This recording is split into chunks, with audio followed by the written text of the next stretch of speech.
नमस्कार, स्वागत है आप सभी का। मैं हूं आंचल गुलाटी गुम्बर और आप देख रहे हैं देश का सबसे भरोसेमंद चैनल डीडी न्यूज, जहां हम हाजिर हैं आपका अपना पसंदीदा शो लेकर, जिसका नाम है न्यूज पंच। और इस कार्यक्रम के जरिए हम सत्य तथ्य की पड़ताल करते हैं, ग्राउंड जीरो से जुड़ते हैं हमारे रिपोर्टर्स सही इनपुट्स के साथ। तो आइए सीधे रुख करते हैं इस वक्त की प्रमुख टॉप लाइन्स का न्यूज पंच के जरिए।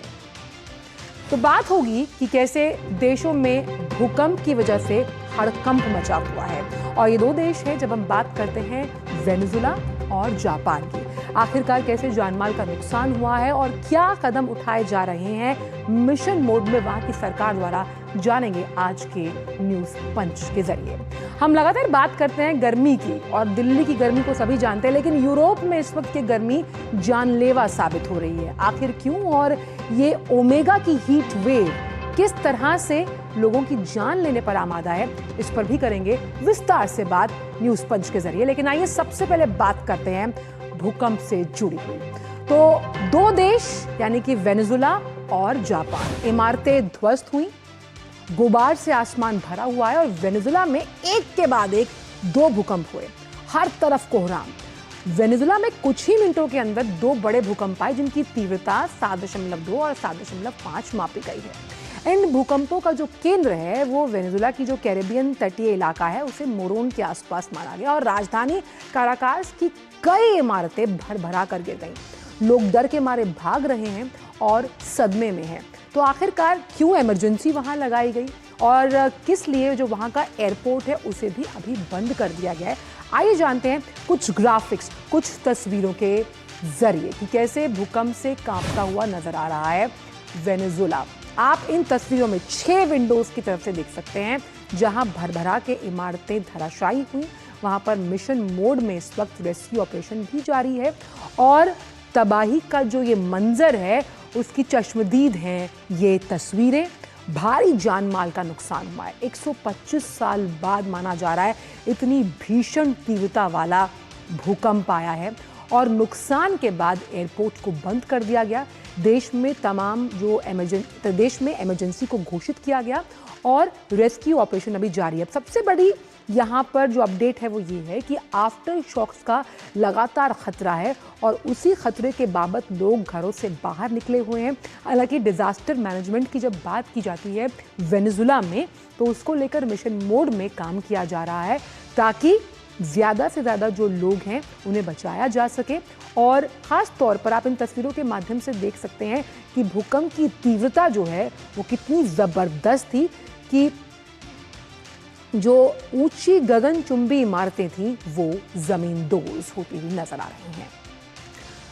और वेनेजुला में इमरजेंसी की घोषणा की गई है। राष्ट्रपति ने इसकी घोषणा की और ये भी अपील की है कि शांति बनाए रखें, क्योंकि जो अधिकारीगण हैं वो मदद करने के लिए जुटे हुए हैं। तो शांति बनाए रखने की अपील राष्ट्रपति द्वारा की गई है, क्योंकि वेनेजुला में इस वक्त इमरजेंसी लगाई गई। जिस तरह के हालात इस भूकंप के बाद नजर आ रहे हैं, जो अधिकारीगण हैं वो मदद के लिए जुटे हुए हैं। मिशन मोड में रेस्क्यू ऑपरेशन जो है वो चलाया जा रहा है। और वेनेजुला में जो यूएस के नागरिक हैं उनके लिए अलर्ट जारी किया गया। अमेरिकी दूतावास ने इस एडवाइजरी को जारी किया है, और नागरिकों से सतर्क रहने की उन्हें सलाह दी गई है। साथ ही स्थानीय प्रशासन के निर्देश मानने की अपील की गई। यात्रा और आवाजाही से बचने के लिए कहा गया, सावधानी बरतें। दूतावास की तरफ से एसओपी जारी की गई है, और हेल्पलाइन नंबर भी जारी किया गया। और अमेरिकी दूतावास जो है वो स्थिति पर कड़ी नज़र रखे हुए, क्योंकि तमाम जो अमेरिकी नागरिक अगर वहाँ पर हैं तो उनसे यात्रा ना करने के लिए कहा गया, और जो लोकल एम्बेसी है उनसे संपर्क करने के लिए हेल्पलाइन नंबर भी जारी की गई है। और अब आपको बताते हैं कि हर संभव मदद के लिए कैसे कंधे से कंधा मिलाकर भारत भी खड़ा हुआ है। तो वेनेजुला में आए भीषण भूकंपों से हुई तबाही से प्रधानमंत्री ने जो ट्वीट किया है, आइए आपको बताएं। उन्होंने कहा कि वो अत्यंत दुखी हैं। भारत की जनता की ओर से मैं वेनेजुला की सरकार और वहाँ के लोगों, विशेष रूप से अपने प्रियजनों को खोने वाले जो परिवार हैं, उनके प्रति हार्दिक संवेदनाएं व्यक्त करता हूँ। हम घायलों के शीघ्र स्वस्थ होने की कामना करते हैं, और इस कठिन समय में प्रभावित सभी लोगों के साथ भारत एकजुटता से खड़ा है। भारत हर संभव सहायता उपलब्ध करवाने के लिए तैयार है। तो वेनेजुला में जिस तरह के इस वक्त हालात हैं, भारत हर मदद, हर संभव आश्वासन के साथ तैयार खड़ा हुआ है। प्रधानमंत्री ने ट्वीट कर ये जानकारी दी और जो वहाँ पर हुआ, प्रधानमंत्री ने कहा कि मैं उसे देखकर अत्यंत दुखी हूँ। उन्होंने अपने इस दुख को ट्वीट के जरिए व्यक्त भी किया और इस कठिन परिस्थिति में भारत एकजुटता के साथ वेनेजुएला के साथ खड़ा हुआ है। हमने यहाँ वेनेजुएला की बात की है, लेकिन आपको आइए आप बताएं कि जापान में भी किस तरह से तेज भूकंप के झटकों के बाद कांपती हुई धरती नजर आई। आप देख सकते हैं तेज भूकंप के झटके, जो पहली तस्वीर है आप उस पोर्ट पर हिलते हुए ये विजुअल्स देख रहे हैं। नुकसान की खबर यहाँ पर साफ तौर पर समझ आ रही है, लेकिन कोई हताहत नहीं, इसीलिए स्कूलों को भी एहतियातन बंद कर दिया गया है। तो जापान, अगर हम सेस्मिक इंजीनियरिंग की बात करते हैं, उसमें जापान को महारत ज़रूर हासिल है, लेकिन जापान एक ऐसा देश है जो अर्थक्वेक प्रो देश है, इसीलिए वहाँ पर बिल्डिंग्स को इस तरह से तैयार और स्ट्रक्चर्ड किया जाता है ताकि वो भूकंप रोधी हो और कम से कम नुकसान हो। लेकिन यहाँ तेज़ भूकंप के झटके आप साफ तौर पर अपनी टीवी स्क्रीन के जरिए देख सकते हैं। नुकसान की कोई खबर नहीं है, नुकसान की खबर है लेकिन कोई हताहत नहीं है, ये एक अच्छी बात है। लेकिन वेनेजुएला में इसके उलट हुआ। तेज भूकंप के झटकों के साथ साथ हमने देखा कि वहाँ जान माल का नुकसान हुआ है और वहाँ पर रेस्क्यू ऑपरेशन इस वक्त मिशन मोड में जारी है। सीधे रुक करते हैं हमारे संवाददाता दीपक रावत का इस वक्त। दीपक, सबसे पहले तो यही जानना चाहेंगे इस वक्त ताज़ा स्थिति वेनेजुएला में क्या है, किस तरह से रेस्क्यू ऑपरेशन चलाया जा रहा है, क्योंकि जान माल के नुकसान की खबर है। जी, बड़ा जानमाल का नुकसान है। भूकंप की तीव्रता काफ़ी ज़्यादा थी, करीबन 40 सेकंड के भीतर एक के बाद एक बड़ी तीव्रता के भूकंप आना, ये अपने आप में बहुत गंभीर बात थी। और जिस तरीके से तस्वीरें अब वहाँ से निकल कर आ रही हैं, उसमें साफ दिख रहा है कि लोग किस तरीके से हताहत हैं, लोग अपनों की तलाश में जुटे हुए हैं। हालांकि जो लोकल प्रशासन है वो तो कवायद कर ही रहा है, जो लोग दबे हुए हैं उनको निकालने की, लेकिन जो लोग हैं जिनके परिजन उस मलबे में दबे हुए हैं वो भी कोशिश कर रहे हैं कि अपने परिजनों को, अगर कोई जीवित है तो उसे तुरंत बाहर निकाला जा सके, उसका उपचार किया जा सके। हालांकि अगर मौजूदा स्थिति की बात की जाए तो अभी तक ऑफिशियल जानकारी ये नहीं आई है कि कितने लोगों की जानें गई हैं, कितने लोग हताहत हुए हैं। हालांकि जो यूएस जियोलॉजिकल सर्वे की तरफ से जो एक आंकड़ा दिया गया है, एक आशंका जताई गई है जिसमें कहा गया है कि 44% 10,000 से ज़्यादा लोगों की मौत हो सकती है इस पूरी भूकंप के बाद की जो घटना हुई है उसमें। और बात करें अगर पूरे इलाके की, तो पूरे इलाके में लगातार जो प्रशासन के जो मूलभूत सुविधाओं की जो तैयारियां हैं वो की जा रही हैं। इमरजेंसी व्हीकल्स को पहुंचाया जा रहा है जहां पर ज़रूरत है।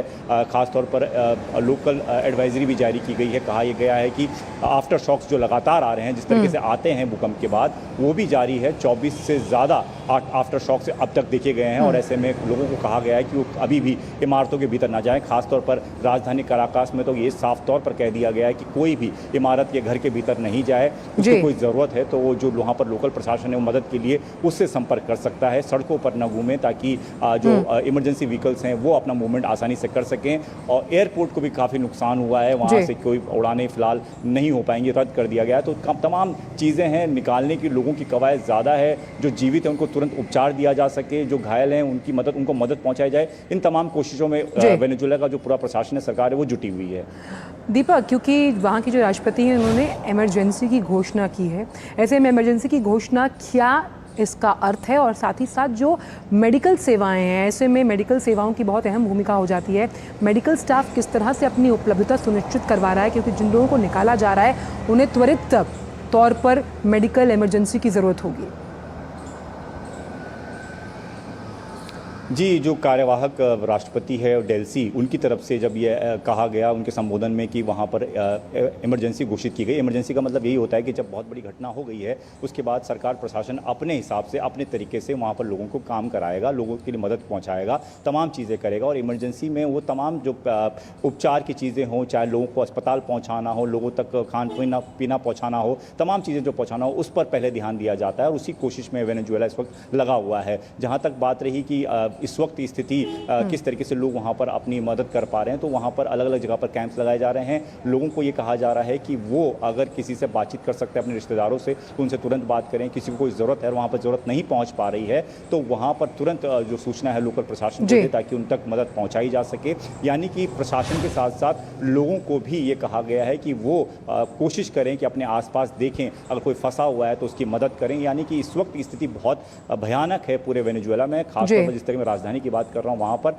और ये भूकंप इतना ज़्यादा तीव्रता का था कि जो पड़ोसी देश है कोलंबिया, वहाँ पर भी सायरन बजे, झटके महसूस किए गए, वहाँ पर भी लोग दहशत में हैं। तो ये स्थिति है जो है बहुत भयानक स्थिति है, और करीबन 126 साल बाद इतना बड़ा भूकंप जो है वेनेजुएला ने देखा है।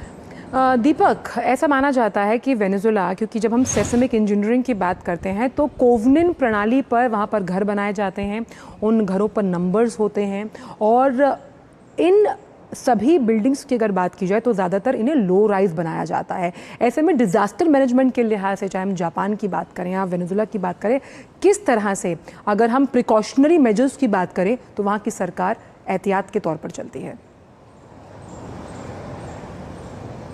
जी बिल्कुल सही बात है। जब अगर वेनेजुएला जैसे जापान में भी भूकंप आया, और आप बता भी रही थी कि जापान में इस तरीके से स्ट्रक्चर तैयार किया जाता है क्योंकि वहाँ पर भूकंप आए दिन आते रहते हैं, इसलिए वहाँ पर बहुत ज़्यादा नुकसान देखने को नहीं मिलता है जब इस तरह के भूकंप आते हैं। लेकिन वेनेजुएला की बात करें, जो तस्वीरें सामने आ रही हैं उन तस्वीरों में आप देखेंगे कि जो लंबी लंबी इमारतें हैं, गगनचुंबी इमारतें हैं, एक बड़ा होटल जिसकी तस्वीर काफ़ी ज़्यादा वायरल हो रही है, जिसमें ये कहा जा रहा है कि एक तस्वीर पहले होटल के, उसके बाद की पूरा का पूरा होटल जो है धराशायी हो गया है। तो जो बड़ी ऊँची इमारतें हैं उनको सबसे ज़्यादा नुकसान हुआ है, उनके स्ट्रक्चर को लेकर सवाल उठते ही हैं कि इतनी बड़ी इमारतें बनी हैं चाहे किसी भी देश में हो। और वेनेजुएला की अगर जहाँ तक बात की जाए, उसकी जियोग्राफी की बात की जाए तो वहाँ पर वो भी काफ़ी संवेदनशील है सुनामी और भूकंप को लेकर, और यही वजह है कि सुनामी का अलर्ट भी जारी कर दिया गया, न सिर्फ वेनेजुएला के आसपास बल्कि कैरिबियाई देशों में इस सुनामी का अलर्ट है, और कहा गया है कि वहाँ पर भी ध्यान देने की ज़रूरत है, कभी भी भूकंप के झटके महसूस किए जा सकते हैं, ऐसे में खुद से एहतियात बरतने की बात कही गई है। और वहीं जो अमेरिकी दूतावास है उसने हेल्पलाइन नंबर जारी किया, वहाँ पर जो अमेरिकी नागरिक हैं उनसे कहा गया है कि यात्रा करने से बचें। ऐसे में उनकी सुरक्षा के लिए किस तरह के कदम वेनेजुएला की सरकार उठा रही है? जी देखिए, अमेरिका के राष्ट्रपति डोनाल्ड ट्रंप का एक ट्वीट सामने आया जिसमें उन्होंने सीधे तौर पर मदद की बात कही है। उन्होंने कहा है कि हर संभव मदद जो है वो वेनेजुएला को अमेरिका की तरफ से दी जाएगी, और उन्होंने कहा है कि इस संकट की घड़ी में वो उनके साथ है, कदम से कदम मिलाने के लिए साथ है, और अमेरिका की तरफ से कोशिश भी की जा रही है कि वहाँ पर मदद पहुँचे और तुरंत पहुँचे, और साथ ही अपने नागरिकों को सुरक्षित रखने के लिए भी जो कवायद एक देश करता है उसी तरह की कवायद वहाँ पर की जा रही है। हेल्पलाइन नंबर जारी किए गए हैं ताकि उन डायरेक्ट हेल्पलाइन नंबर के जरिए उनको कॉल किया जाए, ताकि एम्बेसी के जरिए उनको मदद पहुँचाई जा सके। भारत के प्रधानमंत्री नरेंद्र मोदी ने भी ट्वीट कर ये कहा है कि इस बड़ी घटना में भारत उनके साथ है, भारत की तरफ से भी हर संभव मदद जो है वेनेजुएला को पहुंचाई जाएगी, और भारत की तरफ से भी कोशिश ये की जाएगी कि अगर वहां पर भारतीय नागरिक हैं तो उनको भी जल्द मदद पहुंचाई जाए, उनको भी वहां से निकाला जा सके। और वहीं बहुत संक्षिप्त में आपसे दीपक, क्योंकि जापान में भी भूकंप आया, हालांकि किसी के हताहत होने की अभी कोई खबर नहीं है, वहां पर किस तरह की स्थिति है? अभी ताज़ा अपडेट। देखिए 6.9 तीव्रता का भूकंप जापान में भी आया है, और उसके बाद वहाँ पर भी कई इमारतों को नुकसान ज़रूर पहुँचा है, लेकिन किसी के हताहत होने की फिलहाल कोई जानकारी नहीं है। और सबसे अच्छी बात यह है कि वहाँ पर सुनामी का अलर्ट भी जारी नहीं किया गया है, यानी कि अभी वहाँ पर बहुत ज़्यादा ऐसी स्थिति नहीं है कि दोबारा भूकंप आए, लेकिन फिर भी एहतियात बरतने के लिए कहा गया है। लेकिन कैरिबियाई देशों की जब मैं बात कर रहा हूँ, वेनेजुएला और उसके आसपास के क्षेत्र में, वहाँ पर सुनामी का अलर्ट जरूर जारी किया गया है, वहाँ पर एहतियात बरतने के लिए ज़रूर कहा गया है। और आफ्टर शॉक्स जिस तरीके से मैं बता रहा था कि भूकंप के बाद आते हैं, और 24 से ज़्यादा बार आफ्टर शॉक्स वहाँ पर देखे गए हैं, तो ऐसे में वहाँ पर लोगों को यही हिदायत दी जा रही है कि फिलहाल वो इमारतों के भीतर ना रहें, क्योंकि कभी भी भूकंप आ सकता है दोबारा। चलिए दीपक, बहुत बहुत शुक्रिया इन तमाम जानकारी को हमसे साझा करने के लिए। आप नज़र बनाए रखिएगा, हम आगे भी आपसे अपडेट देते रहेंगे। वक्त छोटे से ब्रेक का, ब्रेक के उस पार आकर बात करेंगे ओमेगा की। न्यूज़ पंच में जुड़े रहिए। सस्ते वाले दाल मसाले स्वाद हुआ बेकार, MDH की हल्दी मिर्ची धनिया करे कमाल, ये रंग दे, ये खुशबू दे, ये तीखा, ये कम पड़े, क्या निराला MDH मसाला। जब धरती चीर कर निकलता है लोहे का पत्थर और मिलता है मोंगिया के जोश से, फिर तपता है, पिघलता है और बनता है फौलाद। अब होता है सरिया सारी खूबियों के साथ। मोंगिया स्टील, मजबूत देश का मजबूत सरिया। यार कैसे ले पाएंगे घर? नहीं, आज गर्मी बहुत है ना? यस, बहुत ही ज्यादा। पापा, घर खरीदने की प्लानिंग इज नॉट इजी। विनी, लॉन्ग टर्म सेविंग्स का बेस्ट प्लान बताना। LIC protection plus plan. LIC और सेविंग्स। यस, इसमें इंश्योरेंस और फंड्स दोनों में इन्वेस्ट करके गोल्स के हिसाब से सम अश्योर्ड एडजस्ट कर सकते हो। LIC Protection Plus Plan. Future insured, growth assured.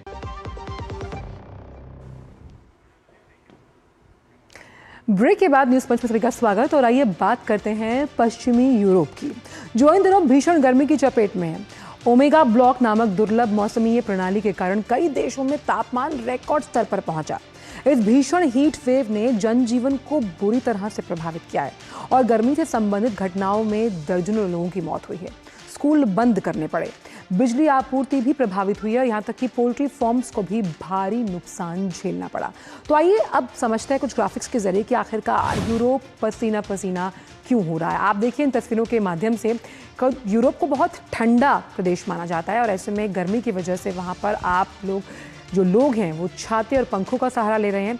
रोज़मर्रा की ज़िंदगी पर साफ तौर पर असर देखा जा रहा है। जानवर भी इसकी चपेट में हैं और टूरिस्ट स्पॉट यूरोप अपनी खूबसूरत सीनिक ब्यूटी के लिए जाना जाता है, लेकिन आप देखिए कि यहाँ पर जो तमाम टूरिस्ट स्पॉट हैं वो भी गर्मी के भीषण तेवर वहाँ पर गर्मी दिखा रही है, इसीलिए उन्हें भी बंद करना पड़ा और गर्मी से बचने की कोशिश लोग कर रहे हैं और वहाँ पर जो बेघर लोग हैं उनके लिए टेंट की सुविधा की गई है। यूरोप जानलेवा गर्मी से कहीं ना कहीं जूझता हुआ नजर आ रहा है ओमेगा की वजह से, और हमने देखा कि इससे आम जनजीवन तो प्रभावित हुआ ही है, जो टूरिस्ट हैं उन्हें भी दिक्कतों का सामना करना पड़ रहा है। और यहाँ तक कि जो बिजली आपूर्ति, जितनी बिजली आपको चाहिए, क्योंकि आप AC चलाएंगे, आप अलग अलग तरह के यंत्रों का इस्तेमाल करेंगे जिससे ठंडक होती है, लेकिन बिजली आपूर्ति भी वहाँ पर पूर्ण रूप से नहीं हो रही है। अब बढ़ती हुई गर्मी की वजह से यूरोप में हमने देखा कि कई रिकॉर्ड टूटते हुए नजर आए। कई देशों में तापमान 40 डिग्री के पार पहुंच गया, जो कि सामान्य, यानी कि अगर इसको हम कंपेयर करें तो उससे 18% ज़्यादा है। और ये जो तापमान है, फ्रांस, अगर स्पेन की बात की जाए तो फ्रांस, स्पेन और इटली में रेड अलर्ट जारी किया गया है। अब तमाम जो परमाणु बिजली संयंत्र हैं वहाँ पर उत्पादन घटा है और इसी वजह से स्कूल और टूरिस्ट स्पॉट्स को भी बंद कर दिया गया, क्योंकि ऐसे स्पॉट्स पर 24 घंटे बिजली की सप्लाई चाहिए। वहाँ पर क्योंकि बिजली आपूर्ति ही उतनी नहीं हो पा रही, इसलिए इन स्पॉट्स को बंद कर दिया गया। और इसका असर वहाँ की जो परिवहन सेवाएं, क्योंकि वहाँ पर जो ट्रांसपोर्ट सिस्टम है वो मोस्टली इलेक्ट्रीफाइड है, इसीलिए उसे भी बंद करना पड़ा। अब ये जो पूरी हीट वेव है वो कैसे जानलेवा साबित हो रही है पूरे यूरोप और फ्रांस के लिए, आइए आपको वो भी बताते हैं। तो मुसीबत में यूरोप फ्रांस इसलिए है कि करीबन 50 लोगों की मौत इस हीट वेव की वजह से हुई है। ब्रिटेन में स्कूलों को बंद करना पड़ा, बिजली ठप है, और इटली के बड़े जो शहर जिन्हें हम मेट्रो सिटीज़ कहते हैं, वो 16 शहर, उनके लिए भी अलर्ट जारी किया गया। और अलर्ट इस लिहाज से कि अपनी सीनिक ब्यूटी के लिए इटली जाना जाता है, वहाँ पर लोग छुट्टियाँ मनाने आते हैं, लेकिन उनके उन तमाम 16 शहरों में अलर्ट जारी किया गया। और हीट वेव अभी आगे और तेज़ होने की आशंका जताई जा रही है, यानी कि ये जो 50 लोगों की मौत हुई है, इसके बाद भी ये माना जा रहा है कि ये हीट वेव रुकने वाला नहीं, कोई बैकगियर नहीं लेगा, बल्कि आगे और टेम्परेचर में बढ़ोतरी हो सकती है। चलिए, बात क्योंकि लगातार ओमेगा की कर रहे हैं, ओमेगा ब्लॉक, आखिरकार ये ओमेगा ब्लॉक है क्या, इसका पैटर्न क्या है, आइए इसे भी समझने की कोशिश करते हैं। तो ओमेगा का आकार दुर्लभ मौसम पैटर्न ग्रीक अक्षर जो आप अपनी टीवी स्क्रीन पर देख रहे हैं, उस तरह के आकार का ओमेगा का जो आकार होता है, जो उसका साइन है, सिंबल है, उस तरह दिखता है और लंबे समय तक ये एक क्षेत्र में बना रहता है, यानी कि एक लंबा टाइम पीरियड है। ये नहीं कि अगर आज है तो कल तक मौसम में बदलाव आएगा। उच्च दबाव एक ही क्षेत्र में होता है और इसी की वजह से जो गर्म हवा है वो वहाँ पर फंसी रहती है और बादल बारिश की जो संभावना है वो कम होती है और तेज धूप की वजह से लगातार तापमान में वृद्धि दर्ज होती है, जिसकी वजह से लोगों को परेशानी का सामना करना पड़ता है। और इसी बड़ी खबर पर बात करने के लिए हमारे साथ अखिलेश इस वक्त मौजूद हैं। अखिलेश, ओमेगा ब्लॉक कहीं ना कहीं परेशानी का सबब बन रहा है पूरे फ्रांस, इटली और यूरोप के लिए।